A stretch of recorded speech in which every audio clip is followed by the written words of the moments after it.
Waziri Mkuu wa Israel Benjamin Netanyahu ameonya kuwa serikali yake inachukulia kwa uzito mkubwa matamshi ya Rais wa Uturuki Recep Tayyip Erdogan dhidi ya Israel, akisema kauli hizo si za kupuuza kutokana na historia ya Wayahudi na vitisho walivyowahi kukumbana navyo. Kauli hiyo alitoa wakati wa kikao cha baraza la mawaziri la Israel, ambapo pia alisema kuwa serikali yake itawafahamisha viongozi wa Marekani kuhusu msimamo na matamshi ya rais huyo wa Uturuki.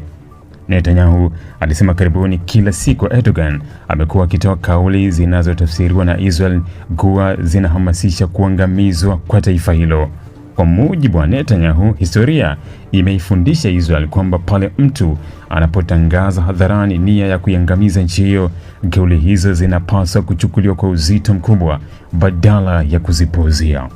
Alisema Israel haitanyamaza kuhusu matamshi hayo na kwamba suala hilo litawasilishwa pia kwa washirika wake wa karibu, hususan Marekani, ili kuhakikisha linafahamika katika ngazi za juu za kisiasa na kiusalama.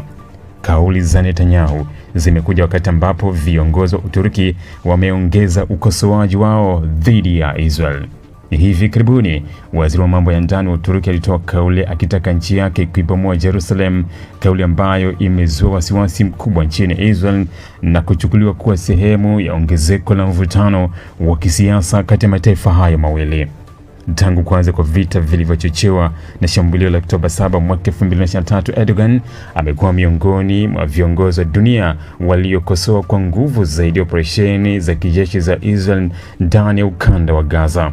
Mara kadhaa Erdogan ameshtumu Israel kwa kile anachokiita mauaji halaiki dhidi ya Palestina.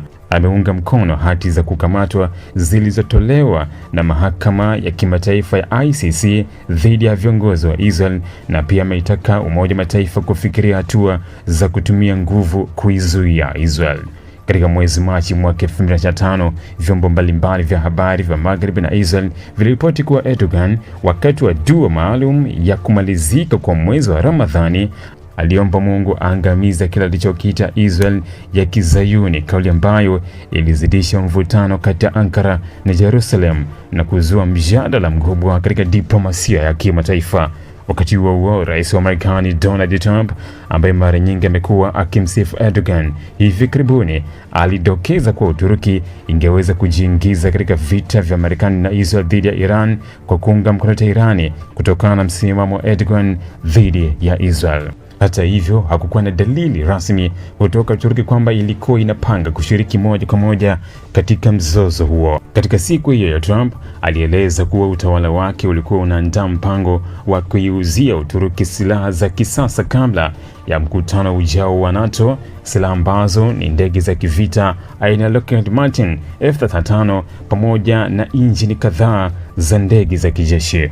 Mpango huo umezua wasiwasi mkubwa nchini Israel, ambako baadhi ya viongozi wanaona kuwa unaweza kubadili uwiano wa nguvu za kijeshi katika eneo la Mashariki ya Kati na kuongeza changamoto za kiusalama kwa Israel. Kauli za Netanyahu zinaashiria kuendelea kuongezeka kwa mvutano wa kisiasa kati ya Israel na Uturuki, huku tofauti zao kuhusu vita vya Gaza, mustakabali wa Jerusalem na usalama wa eneo la Mashariki ya Kati zikizidi kufanya uhusiano wa mataifa hayo mawili kuwa mbaya zaidi. Serikali ya Israel inaonekana kuamini kuwa matamshi ya viongozi wa Uturuki yanaweza kuwa na athari za moja kwa moja katika mazingira ya usalama wa kikanda, ndiyo maana imeamua kuyapa uzito mkubwa na kuyafikisha pia kwa washirika wake wa kimataifa, hususan Marekani. Ili kuwa mwanafamilia bora wa Global TV, usisahau kusubscribe, like, kushare na kucomment. Baada ya kusubscribe, bonyeza alama ya kengele ili kupata taarifa kwa kila video inayopanda Global TV Online.